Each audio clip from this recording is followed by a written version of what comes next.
Good evening, and for the final time, welcome back to Evelina.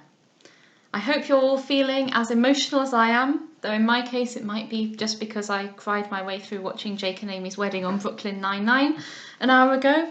But nevertheless, we come to the end, and I find endings very difficult. So, I think we should push forward into the comedy. And this episode will show the return of a character you may perhaps have missed. Or not. And Fanny Burney, mired in the sentimentality of romantic comedy, throws us a bone for Georgian, vigorous inappropriateness. Another scene that we would definitely not see in a Jane Austen novel. Enjoy. Letter the 82nd. Evelina in continuation. Clifton, 13th October. The time approaches now when I hope we shall meet. Yet I cannot sleep. Great joy is as restless as sorrow, and therefore I will continue my journal. As I had never had an opportunity of seeing Bath, a party was formed last night for showing me that celebrated city, and this morning after breakfast we set out in 3 phaetons. Lady Louisa and Mrs. Beaumont with Lord Merton, Mr. Coverley with Mr. Lovell, and Mrs. Selwyn and myself with Lord Orville.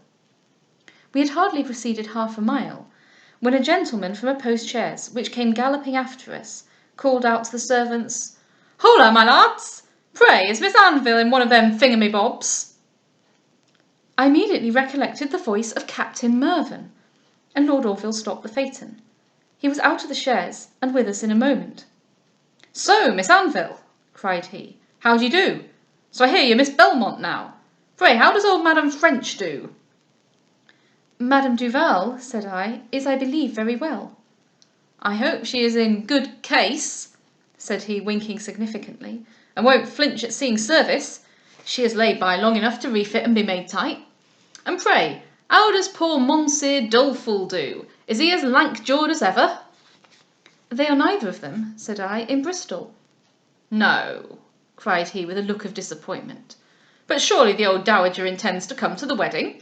'Twill be a most excellent opportunity to show off her best lie-on silk. Besides, I propose to dance a new-fashioned jig with her. Don't you know when she'll come?" "I have no reason to expect her at all." "No, for George, this is the worst news I'd wish to hear. Why, I thought of nothing all the way but what trick I should serve her." "You've been very obliging," said I, laughing. "Oh, I promise you," cried he, "Aunt Moll would never have wheedled me into this jaunt if I'd known she was not here. For to let you into a secret, I fully intended to treat the old buck with another frolic." "Did Miss Mervyn then persuade you to this journey?" "Yes, and we've been travelling all the night." "We?" cried I. "Is Miss Mervyn then with you?" "What, Molly? Yes, she's in that there chaise." "Good God, sir, why did you not tell me sooner?" cried I, and immediately with Lord Orville's assistance I jumped out of the phaeton and ran to the dear girl. Lord Orville opened the chaise door, and I am sure I need not tell you what unfeigned joy accompanied our meeting. We both begged we might not be parted during the ride, and Lord Orville was so good as to invite Captain Mervyn into his phaeton. I think I was hardly ever more rejoiced at this so seasonable visit from my dear Maria, who had no sooner heard the situation of my affairs, than with the assistance of Lady Howard and her kind mother, she besought her father with such earnestness to consent to the journey, that he had not been able to withstand their united entreaties, though she owned that, had he not expected to have met with Madame Duval, she believes he would not so readily have yielded. They arrived at Mrs. Beaumont's but a few minutes after we were out of sight, and overtook us without much difficulty. I say nothing of our conversation, because you may so well suppose both the subjects we chose and our manners of discussing them. We stopped at a great hotel, where we were obliged to inquire for a room, as Lady Louisa, fatigued to death, desired to take something before we began our rambles. As soon as the party was assembled, the captain abruptly saluting me said, "So, Miss Belmont, I wish you joy. So I hear you've quarrelled with your new name already." "Me? No, indeed, sir." "Then please for to tell me the reason you're in such a hurry to change it." "Miss Belmont?" cried Mr. Lovell, looking round him with the utmost astonishment. "I beg pardon, but if it is not impertinent, I must beg leave to say I always understood that lady's name was Anville." "For George," cried the captain. "It runs in my head I've seen you somewhere before. And now I think on't, pray aren't you the person I saw at the play one night, and who didn't know all the time whether it was a tragedy or comedy or a concert of fiddlers?" "I believe, sir," said Mr. Lovell, stammering, "I had once, I think, the pleasure of seeing you last spring." "Ay, and if I live 100 springs," answered he, "I shall never forget it. By jingo, it has served me the most excellent joke ever since. Well, howsomever, I'm glad to see you still in the land of the living," shaking him roughly by the hand. "Pray, if a body may be so bold, how much a night may you give at present to keep the undertakers aloof?" "A metre," said Mr. Lovell, very much discomposed. "I protest I never thought myself in such imminent danger as to— Really, sir, I don't understand you." "Oh, you don't? Why then I'll make free to explain myself. Gentlemen and ladies, I'll tell you what. Do you know, this here gentleman, simple as he sits there, pays 5 shillings a night to let his friends know he's alive." "And very cheap too," said Mrs. Selwyn, "if we consider the value of the intelligence." Lady Louisa being now refreshed, we proceeded upon our expedition. The charming city of Bath answered all my expectations. The Crescent, the prospect from it, and the elegant symmetry of the circus delighted me. The parades, I own, rather disappointed me. One of them is scarce preferable to some of the best paved streets in London, and the other, though it affords a beautiful prospect, a charming view of Prior Park and of the Avon, yet wanted something in itself of more striking elegance than a mere broad pavement, to satisfy the ideas I had formed of it. At the Pump Room I was amazed at the public exhibition of the ladies in the bath. It is true, their heads are covered with bonnets, but the very idea of being seen in such a situation by whoever pleases to look is indelicate. "'Fore George," said the captain, looking into the bath, "this would be a most excellent place for old Madam French to dance a fandango in. By jingo, I wouldn't wish for better sport than to swing her round this here pond." "She would be very obliged to you," said Lord Orville, "for so extraordinary mark of your favour." "Why, to let you know," answered the captain, "she up my fancy mightily. I never took so much to an old tabby before." "Really now," cried Mr. Lovell, looking also into the bath, "I must confess it is, to me, very incomprehensible why the ladies choose that frightful unbecoming dress to bathe in. I have often pondered very seriously upon the subject, but could never hit upon the reason." "Well, I declare," said Lady Louisa, "I should like of all things to set something new a-going. I always hated bathing, because one can get no pretty dress for it. Now do, there's a good creature, try to help me to something." "Who, me? Oh dear, ma'am," said he, simpering, "I can't pretend to assist a person of your ladyship's taste. Besides, I have not the least head for fashions. I really don't think I ever invented a 3 in my life. But I never had the least turn for dress, never any notion of fancy or elegance." "Oh fie, Mr. Lovell, how can you talk so? Don't we all know that you lead the temps in the beau monde? I declare, I think you dress better than anybody." "Oh dear, ma'am, you confuse me to the last degree. I dress well? I protest I don't think I'm ever fit to be seen. I'm often shocked to death to think what a figure I go. If your ladyship will believe me, I was full half an hour this morning thinking what I should put on." "Odds my life!" cried the captain, "I wish I'd been near you. I warrant I'd have quickened your motions a little. Half an hour thinking what d'ye put on, and who the deuce d'ye think cares the snuff of a candle whether you do anything or not?" "Oh, pray, captain," cried Mrs. Selwyn, "don't be angry with the gentleman for thinking, whatever be the cause, for I assure you he makes no common practice of offending in that way." "Really, ma'am, you're prodigiously kind," said Mr. Lovell angrily. "Pray now," said the captain, "did you ever get a ducking in that there place yourself?" "A ducking, sir?" repeated Mr. Lovell. "I protest I think that's rather an odd term. But if you mean a bathing, it's an honour I've had many times."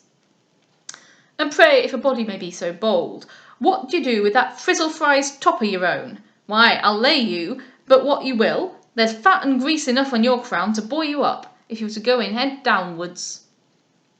"And I don't know," cried Mrs. Selwyn, "but that might be the easiest way, for I'm sure it would be the lightest." "For the matter of that there," said the captain, "you must make him a soldier before you can tell which is lightest, head or heels. Howsomever, I'd lay £10 to a shilling I could whisk him so dexterously over into the pool that he should light plump upon his foretop and turn round like a teetotum. Done, cried Lord Merton. I take your odds. Will you? Returned he. Why then, for George, I'd do it as soon as say Jack Robinson. He, he, faintly laughed Mr. Lovell as he moved abruptly from the window. "'Pon honour, this is pleasant enough, but I don't see what right anybody has to lay wagers about one, without one's consent." "There, Miss Lovell, you are out," cried Mr. Coverley. "Any man may lay what wager about you he will. Your consent is nothing to the purpose. He may lay that your nose is a sky blue if he pleases." "Ay," said Mrs. Selwyn, "or that your mind is more adorned than your person, or any absurdity whatsoever." "I protest," said Mr. Lovell, "I think it's a very disagreeable privilege, and I must beg that nobody may take such a liberty with me." "Like enough you may," cried the captain, "but what's that to the purpose? Suppose I've a mind to lay that you've never a tooth in your head. Pray, how will you hinder me?" "You'll allow me at least, sir, to take the liberty of asking how you'll prove it." "How? Why, by knocking 'em all down your throat." "Knocking them all down my throat, sir?" repeated Mr. Lovell with a look of horror. "I protest I never heard anything so shocking in my life, and I must beg leave to observe that no wager, in my opinion, could justify such a barbarous action." Here Lord Orville interfered and hurried us to our carriages. We returned in the same order we came. Mrs. Beaumont invited all the party to dinner, and has been so obliging as to beg Miss Mervyn may continue at her house during her stay. The captain will lodge at the Wells. The first half hour after our return was devoted to hearing Mr. Lovell's apologies for dining in his riding dress. Mrs. Beaumont then, addressing herself to Miss Mervyn and me, inquired how we liked Bath. "I hope," said Mr. Lovell, "the ladies do not call this seeing Bath." "No, what should ail them?" cried the captain. "Do you suppose they put their eyes in their pockets?"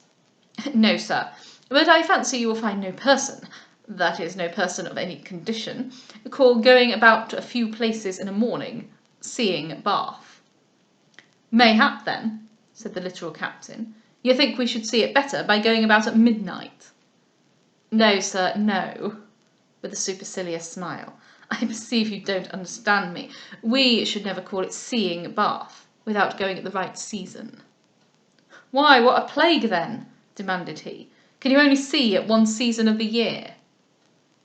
Mr. Lovell again smiled, but seemed superior to making any answer. "The Bath amusements," said Lord Orville, "have a sameness in them which after a short time renders them rather insipid, but the greatest objection that can be made to the place is the encouragement it gives to gamesters." "Why, I hope, my lord, you would not think of abolishing gaming," cried Lord Merton. "'Tis the very zest of life. Devil take me if I could live without it." "I am sorry for it," said Lord Orville gravely, and looking at Lady Louisa. "Your lordship is no judge of this subject," continued the other, "but if once we could get you to a gaming table, you'd never be happy away from it." "I hope, my lord," cried Lady Louisa, "that nobody here ever occasions your quitting it." "Your ladyship," said Lord Merton, recollecting himself, "has the power to make me quit anything." "Except herself," said Mr. Coverley. "Egad, my lord, I think I've helped you out there." "You men of wit, Jack," answered his lordship, "are always ready. For my part, I don't pretend to any talents that way." "Really, my lord?" asked the sarcastic Mrs. Selwyn. "Well, that is wonderful, considering success would be so much in your power." "Pray, ma'am," said Mr. Lovell to Lady Louisa, "has your ladyship heard the news?" "News? What news?" "Why, the report circulating at the Wells concerning a certain person." "Oh, Lord, no. Pray tell me what it is." "Oh, no, ma'am. I beg your ladyship will excuse me. 'Tis a profound secret, and I would not have mentioned it, if I had not thought you knew it." "Lord, now, how can you be so monstrous? I declare now, you're a provoking creature. But come, I know you'll tell me. Won't you now?" "Your ladyship knows I am but too happy to obey you. But upon honour, I can't speak a word, if you won't all promise me the most inviolable secrecy." "I wish you'd wait for that from me," said the captain, and I'll give you my word you'd be done for one a while. Secrecy, quotha! For George, I wonder you aren't ashamed to mention such a word when you talk of telling it to a woman. Though, for the matter of that, I'd as lieve blab it to the whole sex at once, as to go for all to tell it such a thing to you. Such a thing to me, sir? Said Mr. Lovell, letting fall his knife and fork, and looking very important. I really have not the honour to understand your expression. It's all one for that, said the captain. You may have it explained whenever you like it. Upon honour, sir, returned Mr. Lovell, I must take the liberty to tell you that I shall be extremely offended, but that I suppose it to be some sea phrase, and therefore I'll let it pass without further notice. Lord Orville then, to change the discourse, asked Miss Mervyn if she should spend the ensuing winter in London. No, to be sure, said the captain. What should she for? For she saw all that was to be seen before.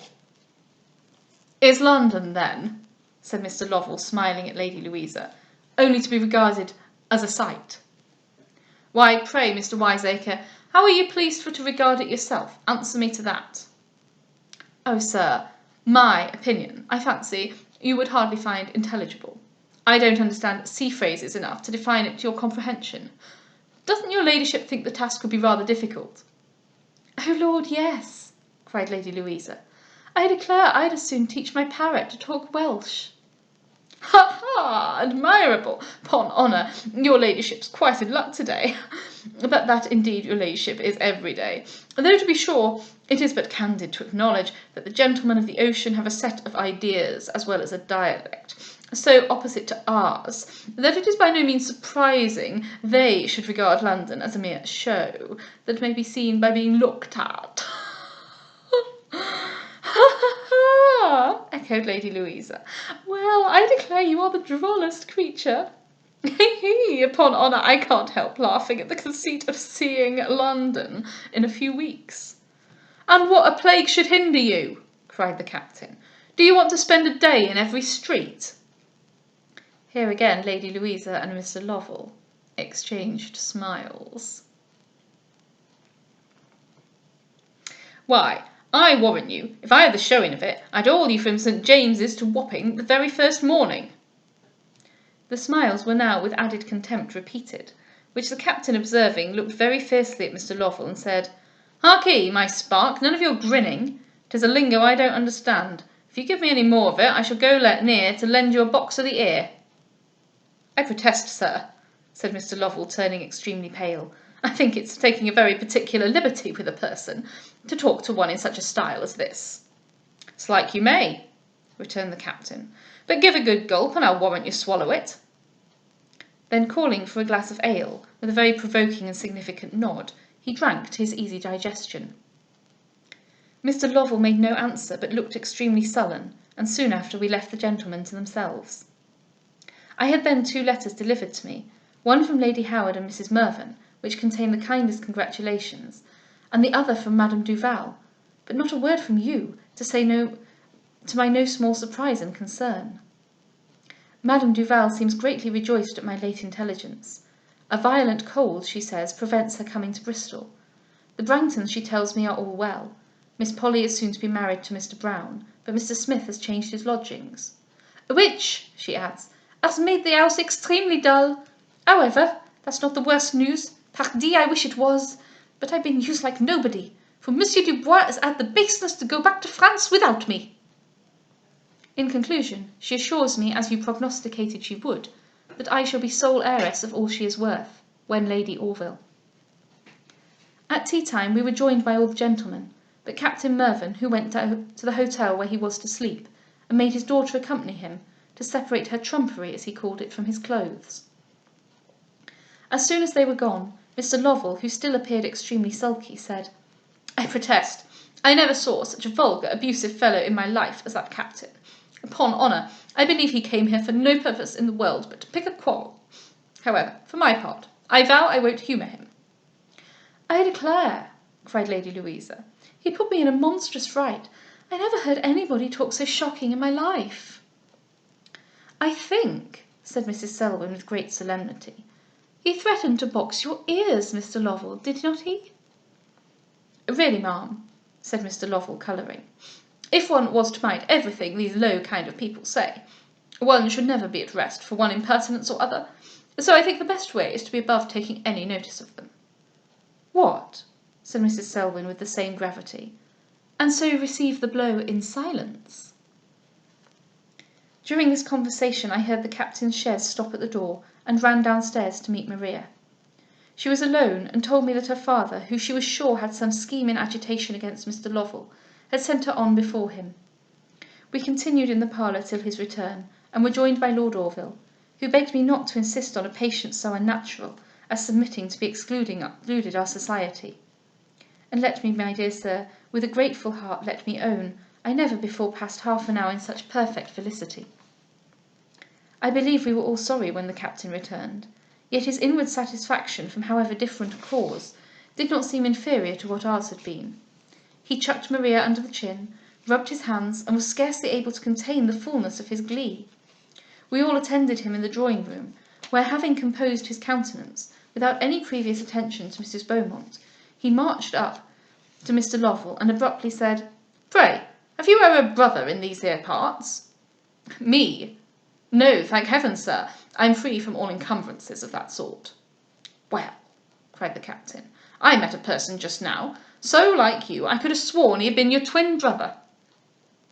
"It would have been a most singular pleasure to me," said Mr. Lovell, "if I also could have seen him, for really I have not the least notion what sort of person I am, and I have a prodigious curiosity to know."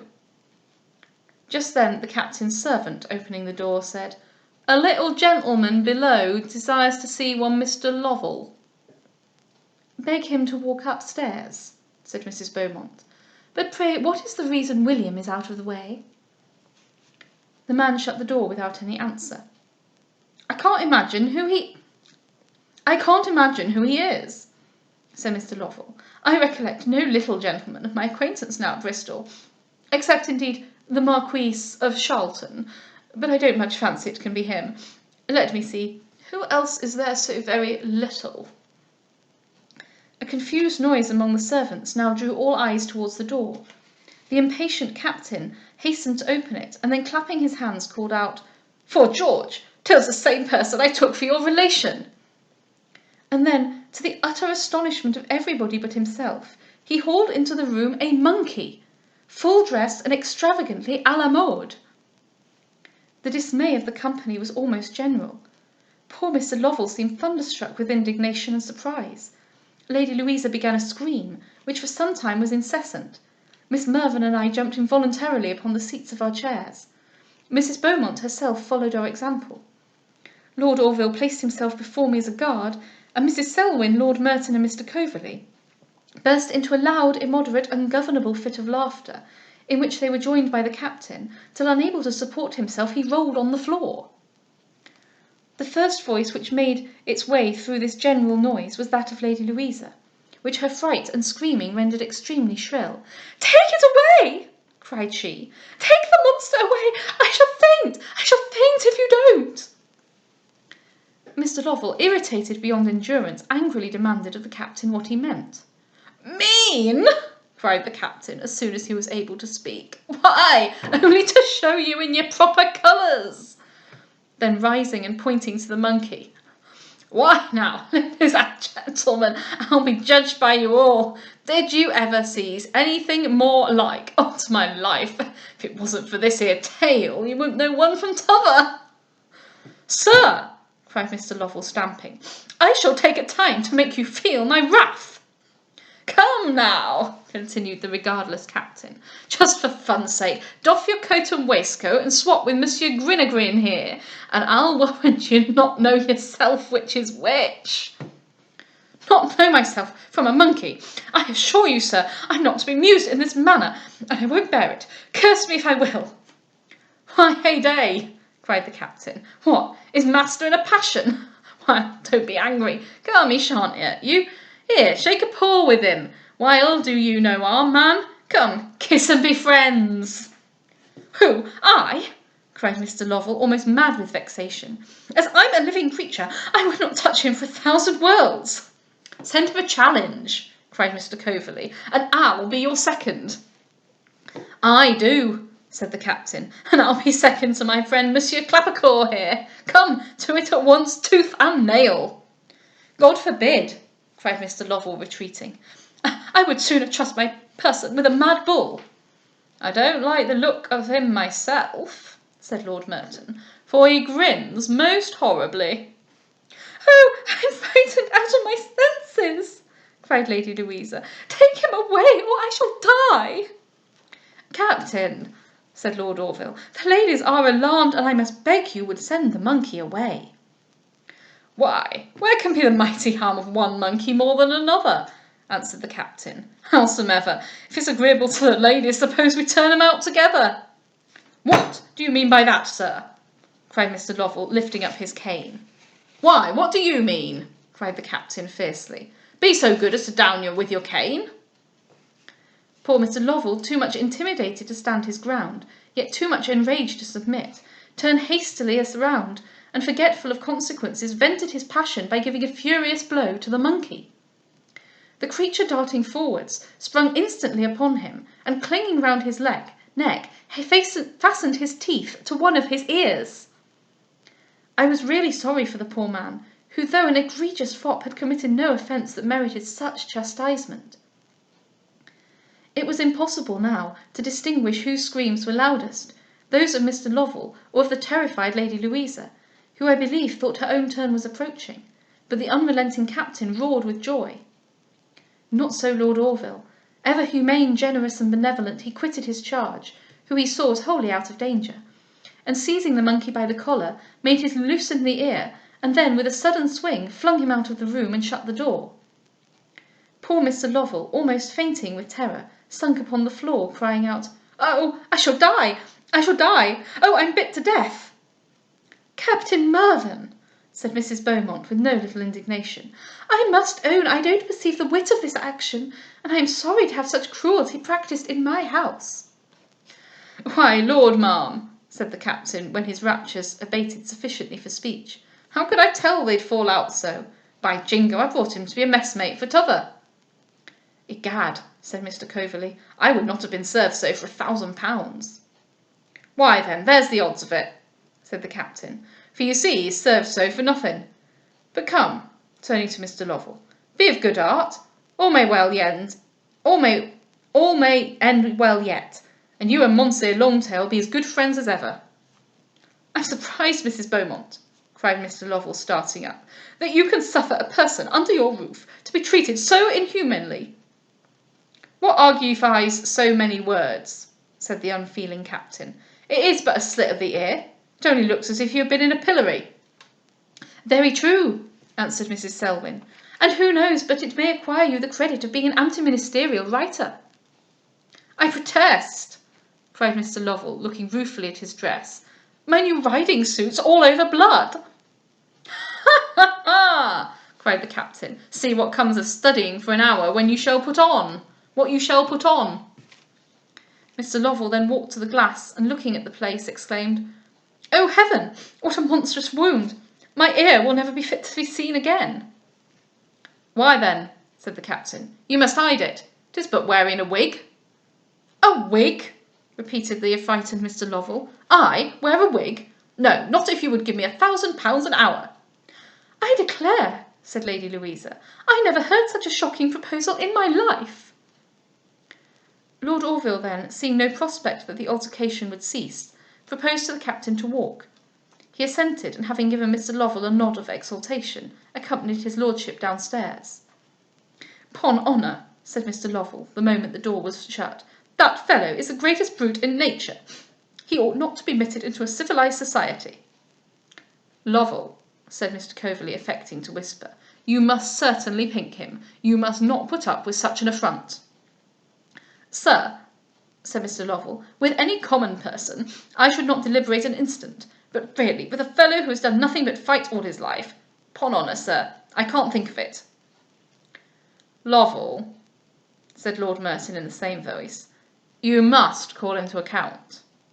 "Every man," said he pettishly, "is the best judge of his own affairs, and I don't ask the honour of any person's advice." "Egad, Lovell," said Mr. Coverley, "you're in for it. You can't possibly be off." "Sir," cried he very impatiently. Upon any proper occasion, I should be as ready to show my courage as anybody. But as to fighting for such a trifle as this, I protest I should blush to think of it. A trifle, said Mrs. Selwyn. Good heaven, and have you made this astonishing riot about a trifle? Ma'am, answered the poor wretch in great confusion, I did not know at first but that my cheek might have been bit, but as 'tis no worse, why it does not a great deal signify.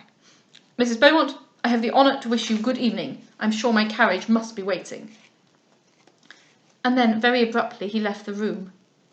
What a commotion has this mischief-loving captain raised! Were I to remain here long, even the society of my dear Maria could scarce compensate for the disturbances which he excites. When he returned and heard the quiet exit of Mr. Lovell, his triumph was intolerable. I think, cried he, I have peppered him well. I'll warrant he won't give an hour to-morrow morning to settling what he should put on. Why, his coat, turning to me, will be a most excellent match for old Madame Furbelow's best lie-on silk. 'Fore George, I desire no better sport than to have that there old cat here to give her snacks. All the company then, Lord Orville, Miss Mervyn, and myself excepted, played at cards, and we, oh, how much better did we pass our time! While we were engaged in a most delightful conversation, a servant brought me a letter, which he told me had by some accident been mislaid. Judge of my feelings when I saw, my dearest sir, your revered handwriting. My emotions soon betrayed to Lord Orville whom the letter was from. The importance of the contents he well knew, and assuring me I should not be seen by the card-players, he besought me to open it without delay. Open it indeed I did, but read it I could not. The willing yet awful consent you have granted, the tenderness of your expressions, the certainty that no obstacle remained to my eternal union with the loved owner of my heart, gave me sensations too various, and though joyful, too little placid for observation. Finding myself unable to proceed, and blinded by the tears of gratitude and delight which started into my eyes, I gave over the attempt of reading till I retired to my own room, and having no voice to answer the inquiries of Lord Orville, I put the letter into his hands, and left it to speak both for me and for itself. Lord Orville was himself affected by your kindness. He kissed the letter as he returned it, and pressing my hand affectionately to his heart, "You are now," said he in a low voice, "all my own. Oh, my Evelina, how will my soul find room for its happiness? It seems already bursting." I could make no reply. Indeed, I hardly spoke another word for the rest of the evening, so little talkative is the fullness of contentment. Oh, my dearest sir, the thankfulness of my heart I must pour forth at our meeting, when at your feet my happiness receives its confirmation from your blessing, and when my noble-minded, my beloved Lord Orville presents to you the highly honoured and thrice happy Evelina. A few lines I will endeavour to write on Thursday, which shall be sent off express, to give you, should nothing intervene, yet more certain assurance of our meeting. Now then, therefore, for the first, and probably the last time, I shall ever own the name, permit me to sign myself, most dear sir, your gratefully affectionate, Evelina Belmont. Lady Louisa, at her own particular desire, will be present at the ceremony, as well as Miss Mervyn and Mrs. Selwyn. Mr. Macartney will, the same morning, be united to my foster sister, and my father himself will give us both the way. Letter the 83rd. Mr. Villars to Evelina. Every wish of my soul is now fulfilled, for the felicity of my Evelina is equal to her worthiness. Yes, my child, thy happiness is engraved in golden characters upon the tablets of my heart, and their impression is indelible. For should the rude and deep-searching hand of misfortune attempt to pluck them from their repository, the fleeting fabric of life would give way, and in tearing from my vitals the nourishment by which they are supported, she would but grasp at a shadow insensible to her touch. Give thee my consent? O thou joy, comfort, and pride of my life! How cold is that word to express the fervency of my approbation! Yes, I do indeed give thee my consent, and so thankfully, that with the humblest gratitude to Providence I would seal it with the remnant of my days.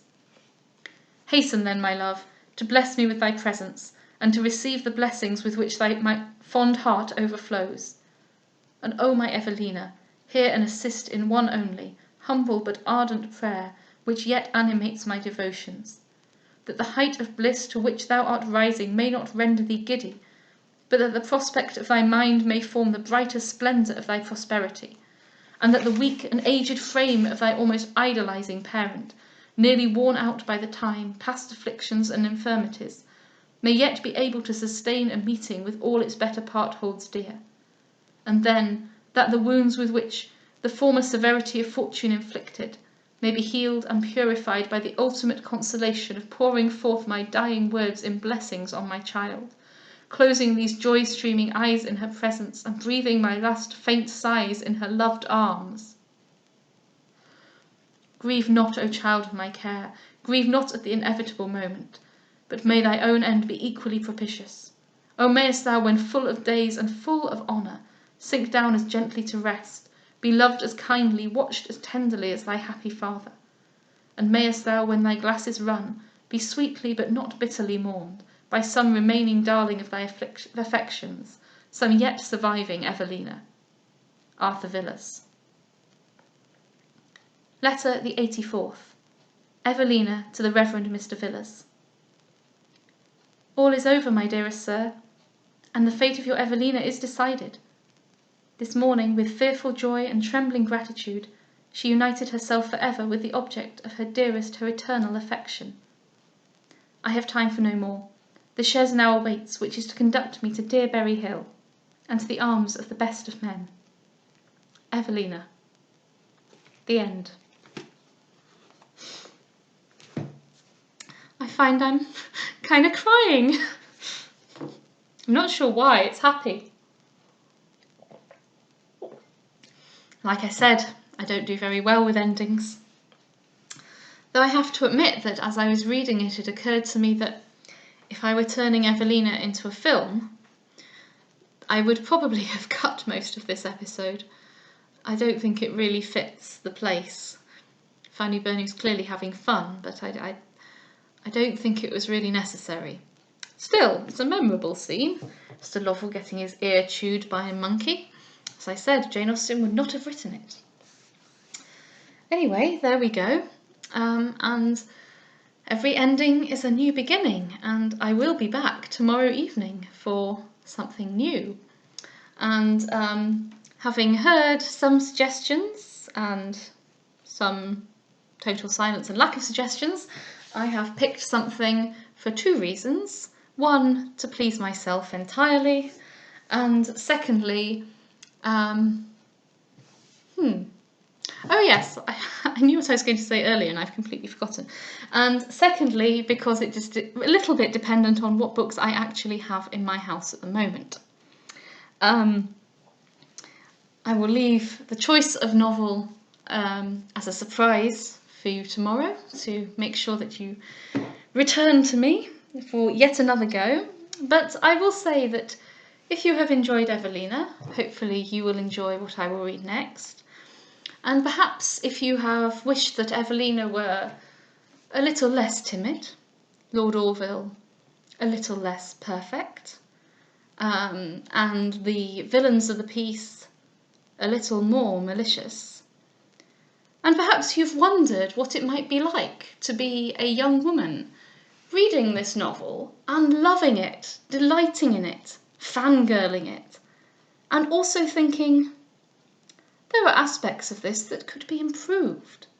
And then, as that young woman, going on to write a response to this novel that would become possibly the greatest novel of all time.